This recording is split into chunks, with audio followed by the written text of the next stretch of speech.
Will Vuma Mashinini restore stability and public confidence in the Independent Electoral Commission? Will the newly appointed chairperson perform his duties without fear or favor? And how far are the IEC's preparations for the 2016 local government elections? And why is there some opposition to the measures of struggling municipalities with viable municipalities? What time is it? It's question time.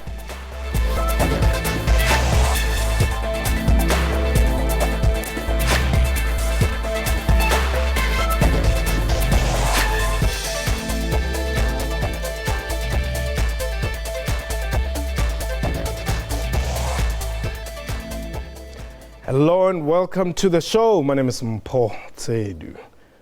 Vuma Glenton Mashinini was appointed as the new chairperson of the Independent Electoral Commission by President Jacob Zuma last month.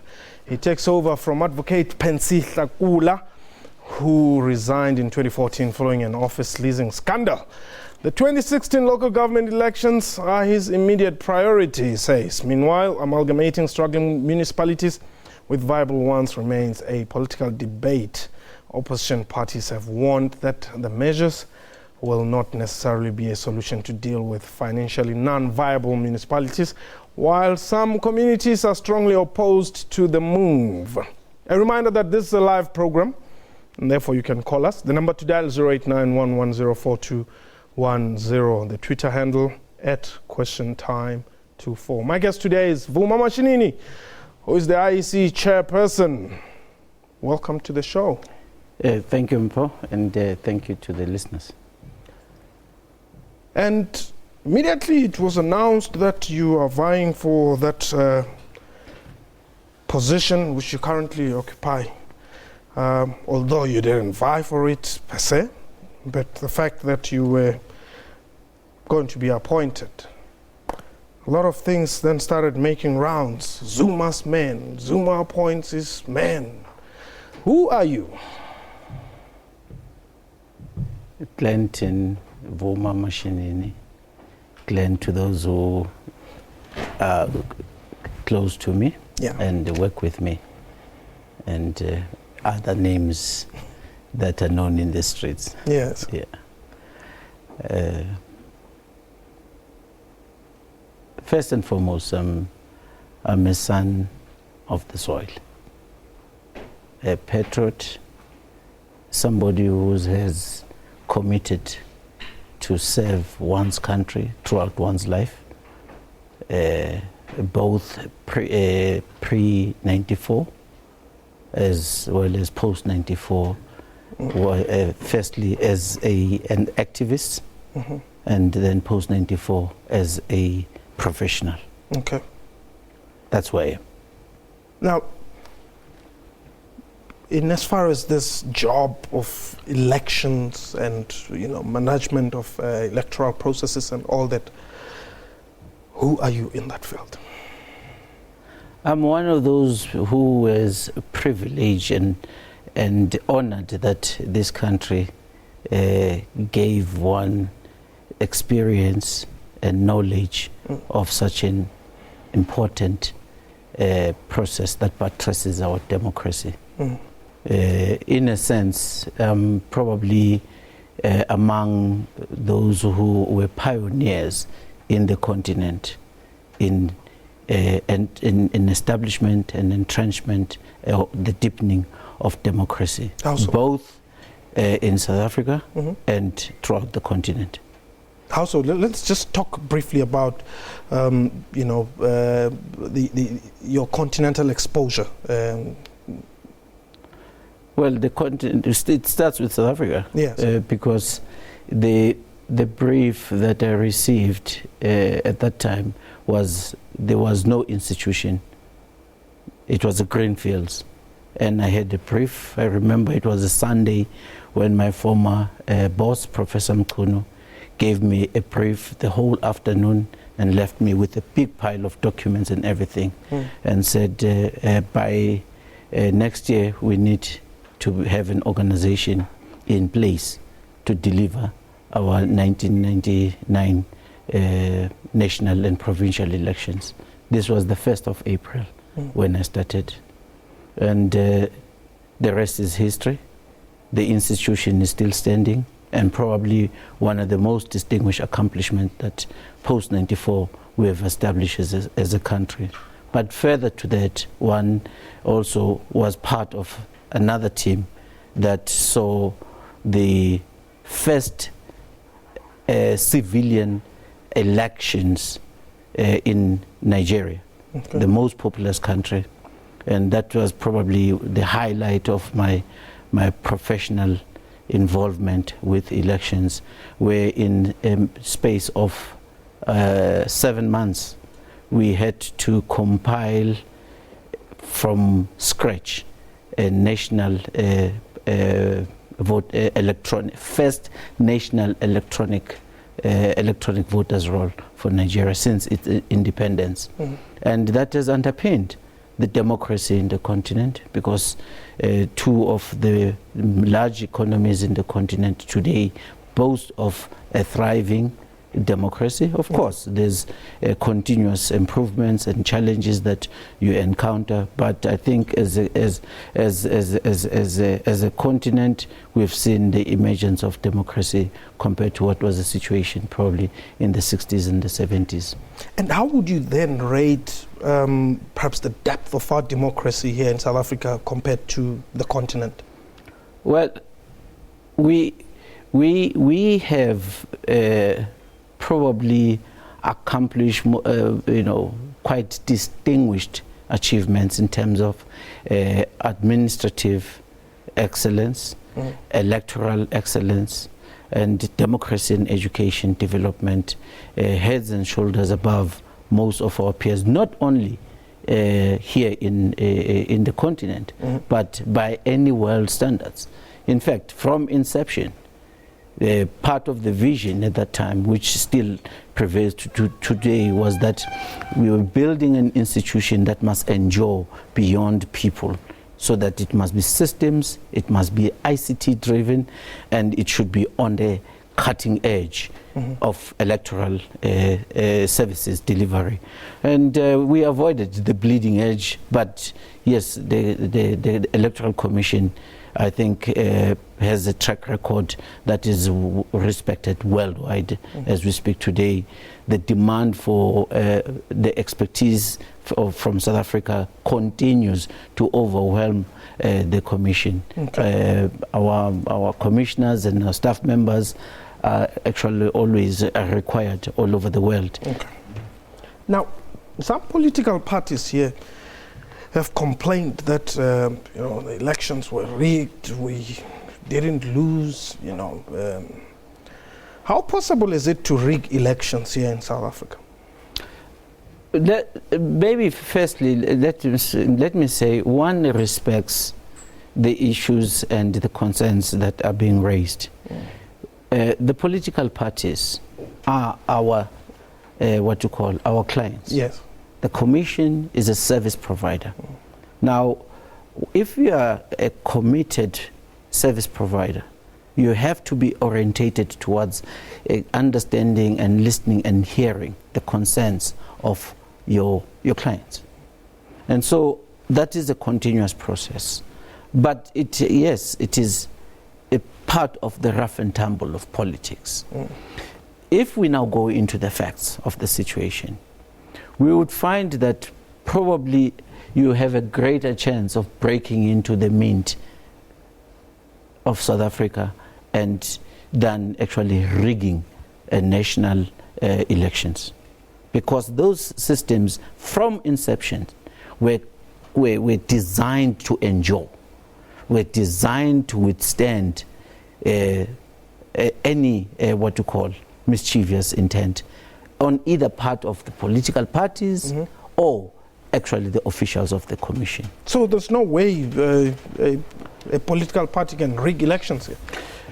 Look, the elections take place at a local level, where there is a presiding officer with a deputy in some areas, as well as electoral staff members. In addition, every voting station has a party political agents. as well as their international and domestic observers. The barcode was introduced to deal with that. The voter's roll must be stable and strong, which was people must bring the green ID books with the barcode, because that was the only document of identification in this country that could link a person to their birth. That's why we were able to unpack people who were born in the 1890s still running around with IDs. Mm-hmm. So that was the mechanics of the election.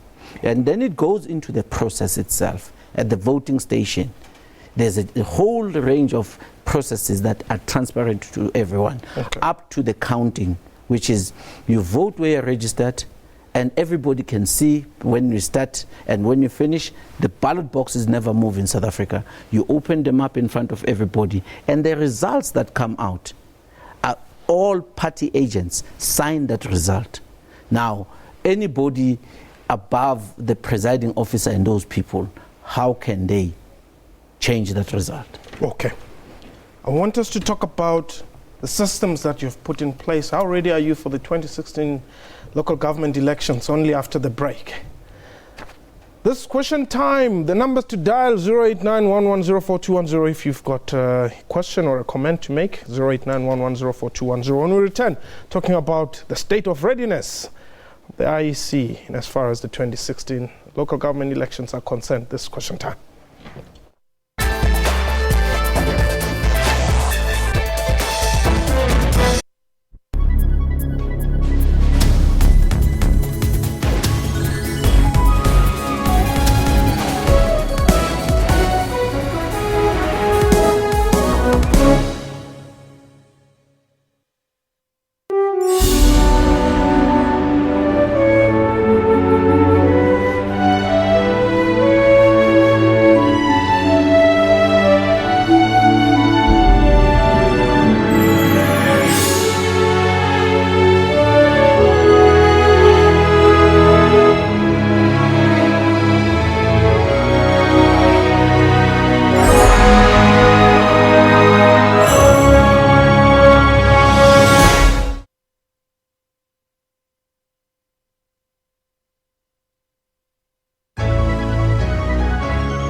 Welcome back. You're still watching Question Time. My guest today is Vuma Mashinini, who's the IEC chairperson.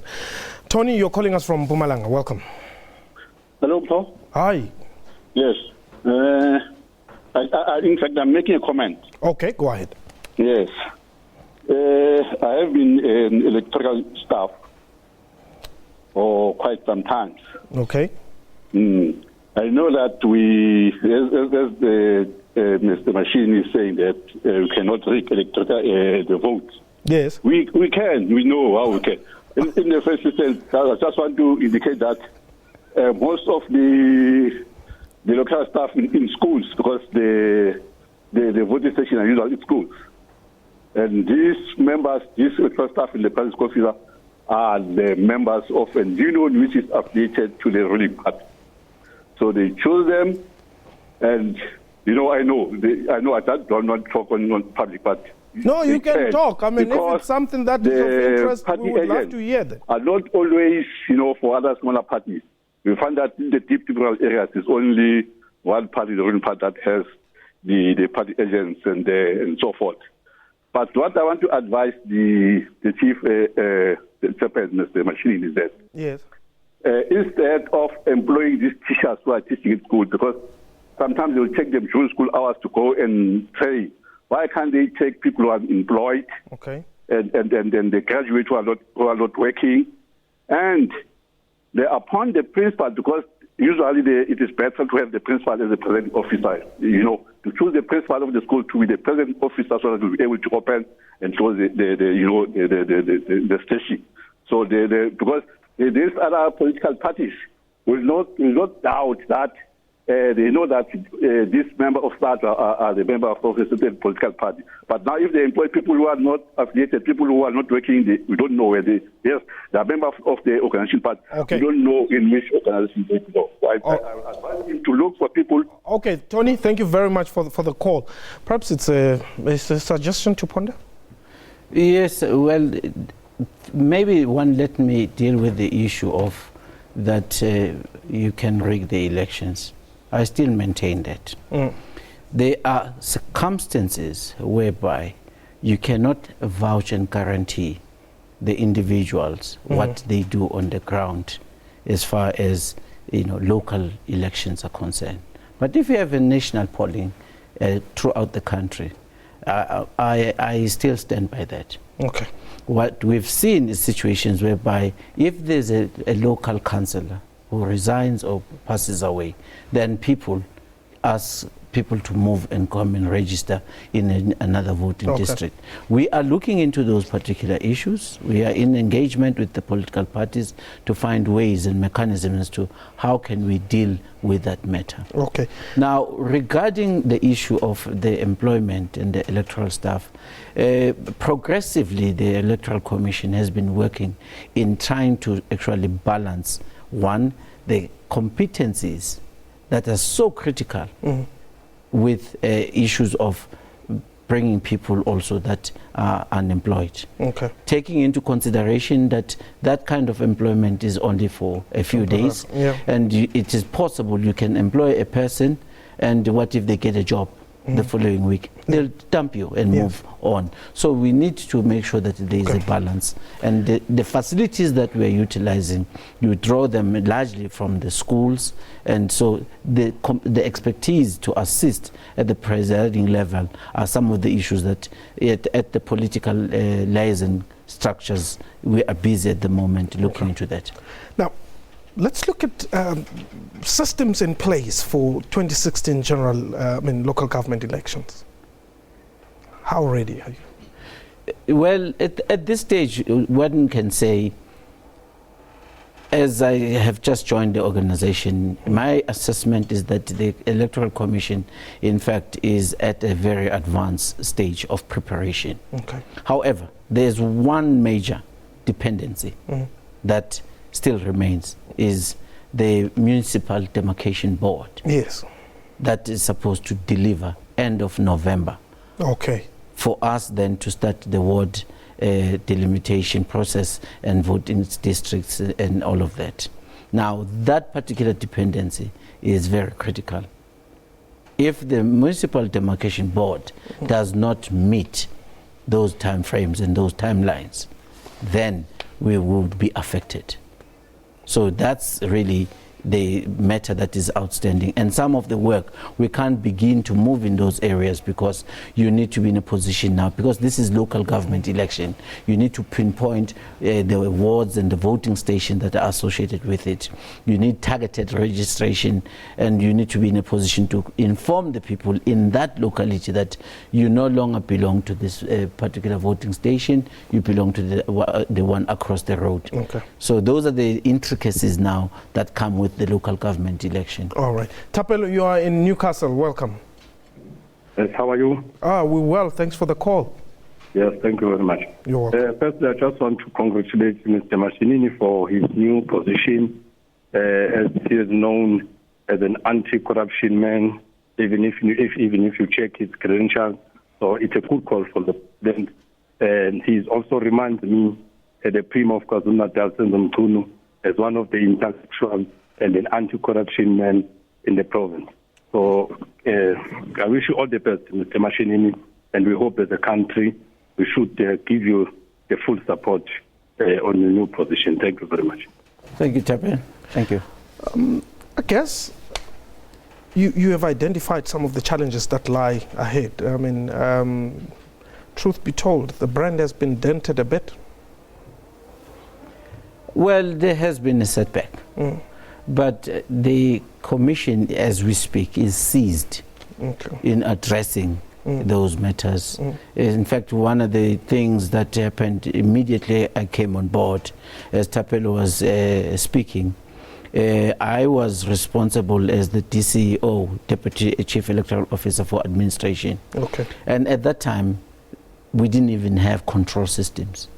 PFMA had just been introduced. There were no systems, there was nothing. And multi-billions were spent. Okay. And in 3 years in succession, I had a clean audit.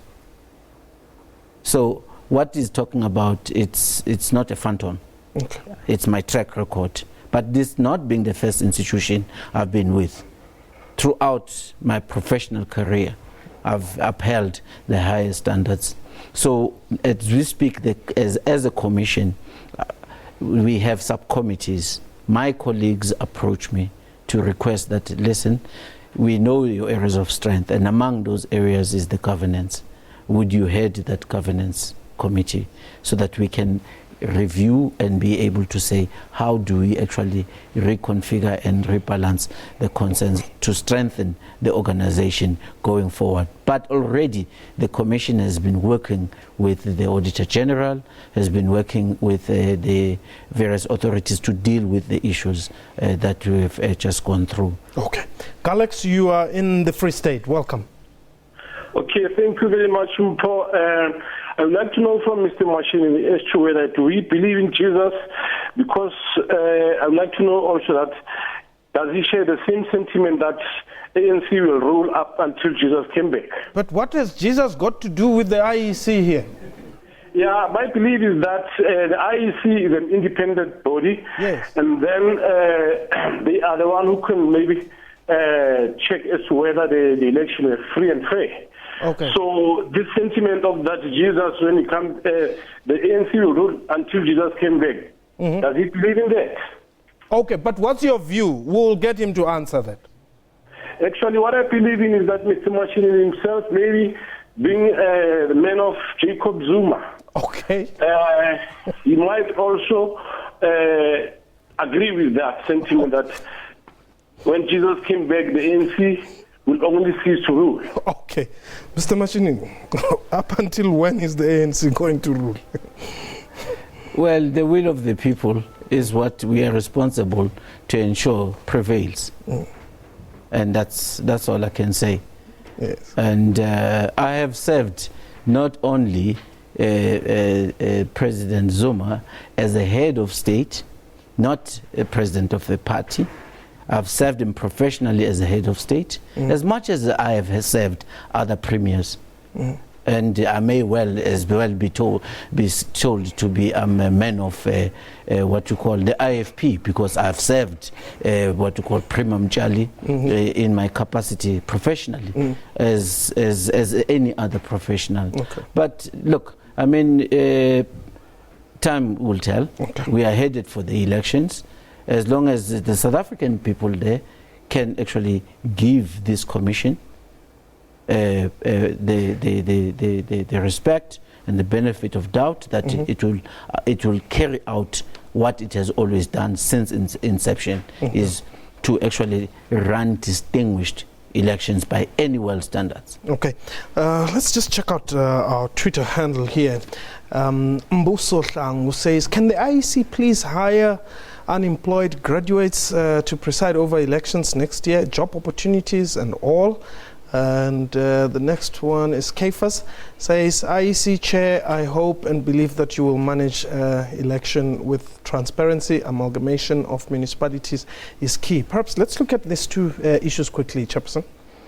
Yes, I would say to Shwabate, we do believe that we should be in a position to actually exercise our constitutional responsibility of transparency, free and fair elections. Okay. That's what we've done. With respect to the issue of employment opportunities, yes, I think we are committed to that. Programs are underway. Even the figures are indicating that the significant proportion of people that we employ, we are drawing now from the ranks of those who are unemployed. Okay. However, we have to balance. Okay. Because there's experience, there's stability that it must be ensured. Chairperson, we wish you all the best. And thank you very much for the time. Thank you. Thank you, Mpho. Thank you. You're welcome. And that was Question Time for today. A big thank you to my guest and to you for watching the show. From me and the crew, you have yourself a wonderful time. Goodbye.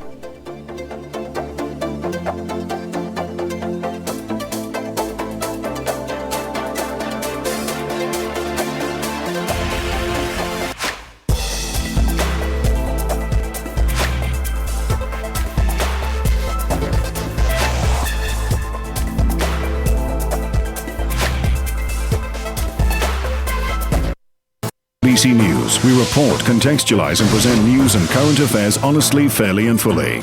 We consider it a duty to provide consistent, relevant, useful and top quality information and analysis. Our mission is to provide credible, accurate and interesting news programming, bringing news into everyone's homes in everyone's languages. Thank you, South Africa, for relying on SABC News for quality news output and for making us your #1 source of information. SABC News, Africa's news leader.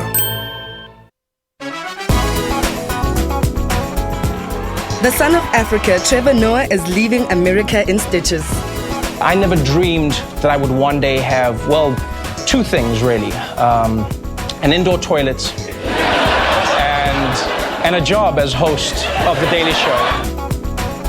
We are the first to bring you the latest films around the globe. Dear white people, the minimum requirement of black friends needed to not seem racist has just been raised to 2. Cobhams Asako is a gifted blind musician, a master of soothing notes from the piano.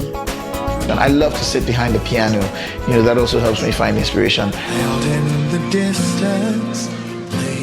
Join Refulo Mulwa every Friday for that 1-hour weekly dose of art and entertainment news at 9 p.m. on Trends.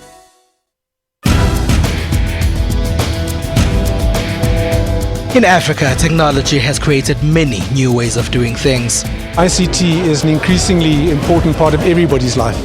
It's being used in education, for social media, and now for farming too. The best thing about internet for a farmer is that you get to share information. On Network, we give you all the important African technology and social media news. That's Network with me, Spumelele Zondi, every Sunday at 7:30 p.m. Central African Time, only on SABC News.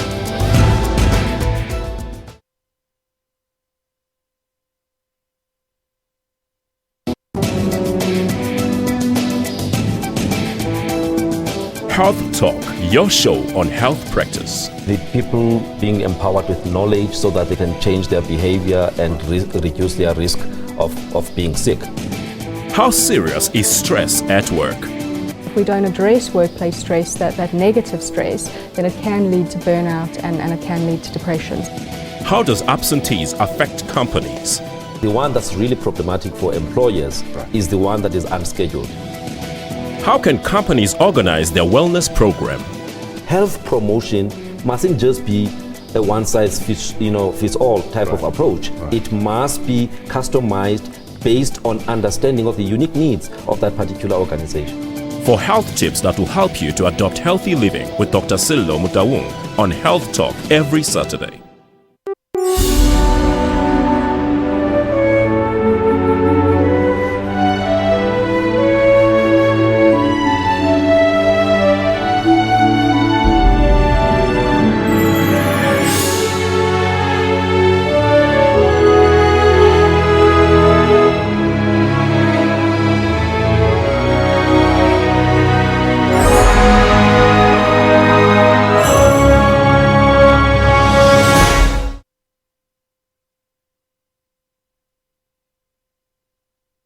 Media Monitor, the title says it all. Can we really afford more job losses at such a critical time in our economy? Join our panel of experts as they unpack and monitor all the leading and breaking news stories making waves in the print and social media platforms. It seems we don't have a famous son-in-law any longer.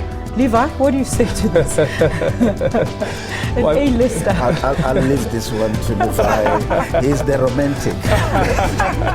Watch Media Monitor with me, Alicia Jali, Sundays at 9 a.m. only on the SABC News channel.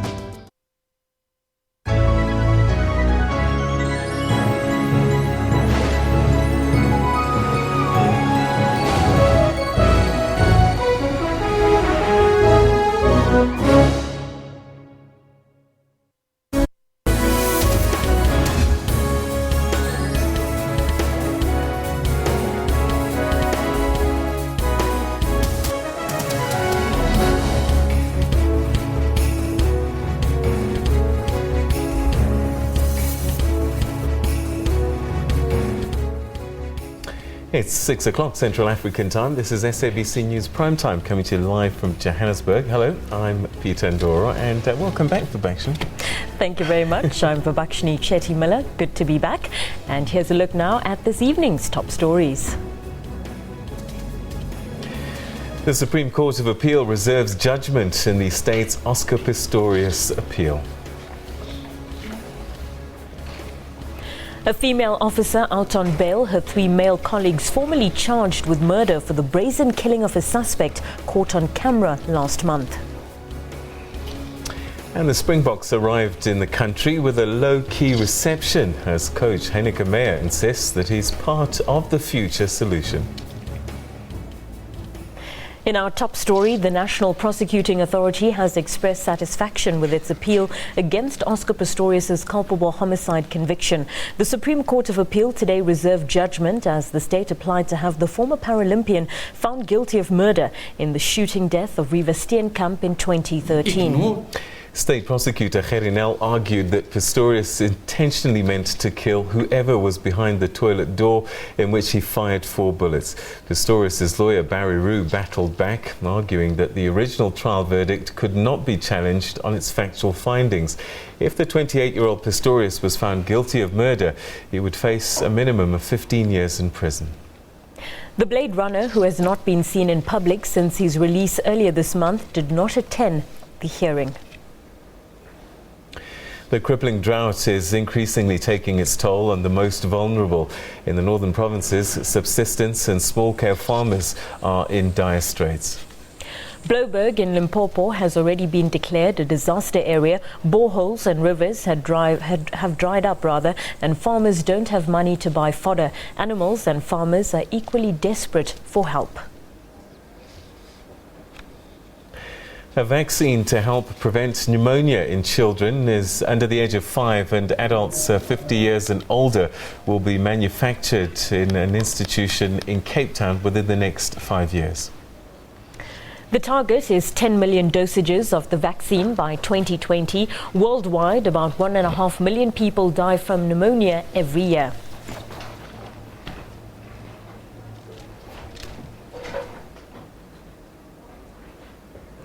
And that's the first look at some of the top stories here on SABC News Prime Time. Yeah, coming up in the next half an hour, we've got lots of business news, and one story that's been front pages everywhere, and Nigeria as well, is MTN. And Francis has been all over that story. Francis? Thanks, Peter. MTN still topping the bulletin for all the wrong reasons. There was some relief, though, among MTN shareholders today following news that the telecom giant's operating license in Nigeria had been renewed. Nigerian authorities have given the thumbs up for MTN to operate in its massive market until 2021. But the company is still not off the hook when it comes to an astronomical fine imposed by the Nigerian Communications Commission. Those negotiations continue. The share price rose today, but it has not recovered from very deep losses. It still reflects massive concern. MTN Zakhele shareholders have been advised not to panic and to hold on to their shares. As developments around MTN's $5.2 billion fine in Nigeria trickle in, the company will press ahead with listing its BEE Empowerment Share Scheme on Thursday. The move to the JSE will provide its shareholders with regulatory certainty for trading their shares. But news of a fine imposed on MTN have already had a negative impact on Zakhele shares. If you looked at our accounts in the end of September, the shareholding in MTN Zakhele would be just about 12 billion rand. I would guess now with the price, and I haven't done the calculation, that number would be around about 10 billion rand. So we've come down about 20%. MTN launched MTN Zakhele in 2010. MTN Zakhele owns 4% of MTN. Its share price was listed at